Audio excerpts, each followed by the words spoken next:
खडकलाट येथे आषाढी एकादशी निमित्त श्री विठ्ठल मंदिरात भाविकांची गर्दी, दिवसभर कार्यक्रम,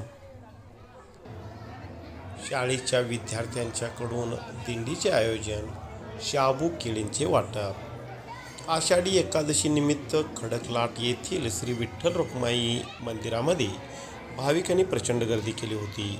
पहाटेपासून सायंकाळपर्यंत मंदिरात देवदर्शनासाठी गर्दी झाली होते। यावेळी विविध धार्मिक कार्यक्रमाचे आयोजन व शाबू केळीचे वाटप करण्यात आले। पहाटे 5 वाजता निप्पाणीचे महेश पुजारी अर्नाळकर यांच्या पौरोहित्याखाली विठ्ठल रुक्माई विश्वस्त कमिटीचे केदार कुलकर्णी यांच्या हस्ते महाभिषेक घालण्यात आला। यानंतर विधिवत पूजा अर्चा करण्यात आली, काकड आरती करण्यात आली। यावेळी भजनी मंडळांच्याकडून भजनाचा कार्यक्रम झाला। सुरेश शिंदे महाराज यांनी सुंदर पूजा बांधली होती। पहाटेपासूनच भाविकांनी देवदर्शनासाठी गर्दी केले होते।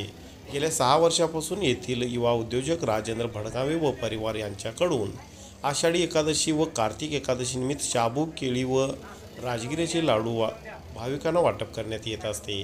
यावर्षीही 120 किलो शाबू चिवडा, 3000 केळी व 3000 राजगिरीचे लाडू वाटप करण्यात आले। याचा भाविकांनी लाभ घेतला। येथील सरकारी उच्च प्राथमिक मराठी मुलामुलींच्या शाळा व संताजी विद्या मंदिर शाळेतील विद्यार्थ्यांनी गावातून भव्य दिंडी काढले। यावेळी विठ्ठल रुक्माई वेशातील विद्यार्थ्यांनी ग्रामस्थांनी त्यांचे कौतुक केले। यावेळी दिंड्या, पताका, पारंपरिक वेशभूषेतील आणि डोक्यावर तुळस घेतलेल्या विद्यार्थिनींनी यामुळे वातावरण भक्तिमय बनले होते। सदर दिंडी विठ्ठल रुक्माई मंदिरात आल्यानंतर राजेंद्र भडगावे व परिवार यांच्याकडून दिंडीची आरती करून स्वागत करण्यात आले। मंदिरात दिंडीचे आगमन होताच टाळ मृदुंगाच्या गजरात भाविकांनी भक्त जुम्मा फुगडी घालून आनंद उत्सव साजरा केला। यावेळी विद्यार्थी, विद्यार्थिनी व मोठ्या संख्येने उपस्थित होते। भाविकांनी टाळ मृदुंगाच्या तालावर व रामकृष्ण हरीच्या गजरात जयघोष केले। दिवसभर भाविक देवदर्शनासाठी गर्दी केले होते। यावेळी विठ्ठल रुक्माई मंदिर विश्वस्त कमिटीचे सदस्य बंडा सरदार यांनी गेल्या 6 वर्षापासून एकादशी निमित्त भाविक भक्तांच्यासाठी शाबू चिवडा, लाडू व केळी वाटप करणाऱ्या राजेंद्र भडगावे व परिवाराचे तसेच गावातून दिंडी काढून गावात भक्तिमय वातावरण निर्माण केल्याबद्दल मुलामुलींच्या शाळेचे व गेल्या अनेक वर्षापासून खडकलाट भागातून पंढरपूरला जाणाऱ्या भाविकांचे यथोच्च सेवा करणारे अशोक यादव यांचे आभार मानले। यावेळी विठ्ठल रुक्माई विश्वस्त कमिटीचे पदाधिकारी, टाळकरी, माळकरी, वारकरी, भाविक भक्त, भजनी मंडळ व ग्रामस्थ मोठ्या संख्येने उपस्थित होते।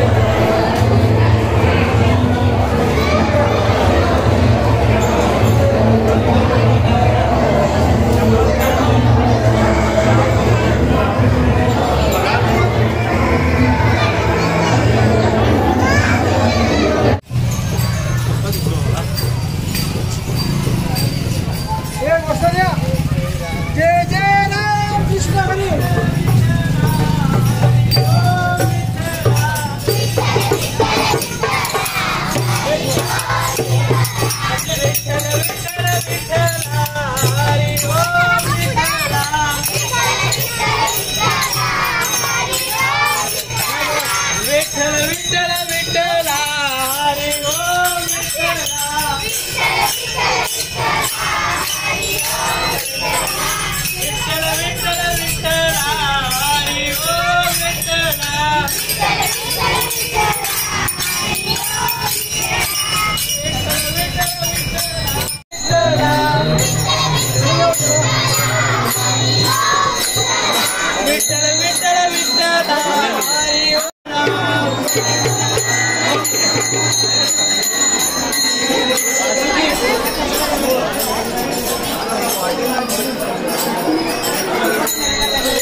त्या महाराजचं निघून दिली.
भाविकांची खूप मोठी गर्दी झालेली आहे.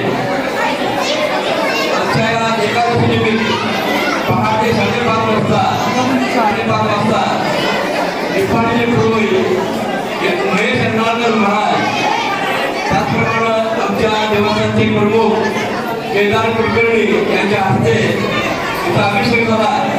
त्यावेळी आमच्या पांडुरंग देवस्थानचे ग्रामसेवक व्यक्तिमत्व राजेंद्र भडगावे आणि त्यांचं संपूर्ण कुटुंब आणि इतर भक्तमंडळी उपस्थित होती. त्या भक्तमंडळींचं आणि आत्ता इथं मराठी मुलांची शाळा आणि जी निधी मिळाली त्या सर्वांचं आमच्या पांडुरंग देवस्थान कमिटीच्या वतीनं मी सहज स्वागत करतो. आणि आजच्या या आषाढी एकादशी निमित्त अभिषेक संपल्यानंतर सकाळी 8 वाजल्यापासून जे भक्तांची रीत या मंदिरामध्ये सुरू आहे ते आतापर्यंत जवळजवळ 1000 भक्तांनी विठ्ठल मंदिराचं दर्शन घेतलेलं आहे. आणि या सालाप्रमाणे आमचं जे ग्रामसेवक व्यक्तिमत्व आहे पांडुरंग देवस्थान कमिटीचं, त्या राजेंद्र भडगावे आणि त्याचं संपूर्ण कुटुंब यांनी पण 7,000 रुपये यावर्षी इथं फराळ दिलेला आहे. त्या फराळामध्ये जवळजवळ 3,000 केळी, 3,000 लाडू आणि 120 किलो शाबू आणि चहा पाणी हे सर्व जबाबदारी राजू भडगावे फॅमिली घेतलेलं आहे. आणि या सर्व हे करत असतात. त्याचप्रमाणे असं वर्षाला जवळजवळ 6 वर्ष झाली की पांडुरंग देवस्थानच्या चरणी आपली अशी सेवा अर्पण करतात. त्याबद्दल पांडुरंग देवस्थान कमिटीच्या वतीनं मी त्यांचं खरोखर त्यांना धन्यवाद देतो आणि त्यांचं मी आभार मानतो. त्याचप्रमाणे अनेक व्यक्तिमत्व आलेलं आहे. अशोकराव यादव, तुम्हाला माहीत असेल गावामध्ये जे दिंड्या येतात प्रत्येक दिंडी त्यांच्या शेतामधून जात असते आणि त्यांच्या घरामध्ये प्रत्येक दिंडीला नाम दिला जातो. आणि वर्षाला जवळजवळ अशोकराव यादव 5 ते 6 लाख रुपये जेवणासाठी खर्च करतात. असं म्हणलं तर काही वावरलं जात नाही. असं एक गामचे व्यक्तिमत्व अशोकराव यादव आणि राजू भडगावे हे सर्व इथं आलेलं आहे. त्यांचं आमच्या पांडुरंग देवस्थान कमिटी वतीनं मी त्यांचं खरोखर आभार मानतो. आणि असंच त्यांना पांडुरंग संस्कृती देऊ दे आणि वर्षावर